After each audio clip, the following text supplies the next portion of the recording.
Get your next stamp, and now we're going to be working on the Raven Sword. This is the last sword we need to upgrade.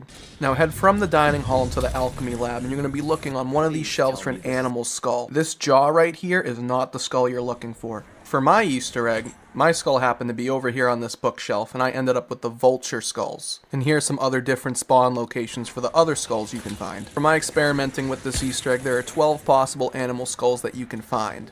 They have their specific meaning to the animal that they are and their star sign. Let me break it down for you. Head back to the basement of the tavern and run up to this metal spear. You can interact with it twice by inserting your skull and your sword. Here is a list on screen that you can use for your specific skull item that you have had to match up the puzzle.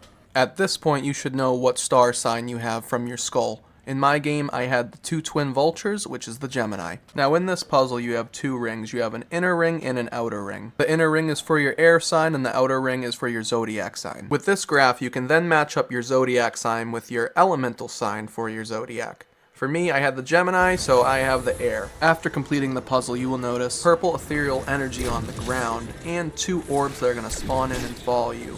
You will then want to lead these orbs to the ether energy, which they will be absorbed through the floor. Once completing this, another purple orb will come up from the ground and it will lead you to the main floor of the tavern where you can repeat this step. I highly recommend doing this on end of round with one walker or one crawler so you're not getting overwhelmed by the orbs. After completing this, another orb will come up from the ground and lead you to the top stairs of the tavern where you'll repeat these steps. Once completing the last one, the orb will come up from the ground again and head back to the tavern cellar, going into the puzzle where you can get your upgraded Raven Sword. You can then interact with the puzzle and get your upgraded sword back. Now you can head up to the main floor of the tavern and start searching for 6 different bottles that have hidden symbols on them for the next puzzle of this Easter egg.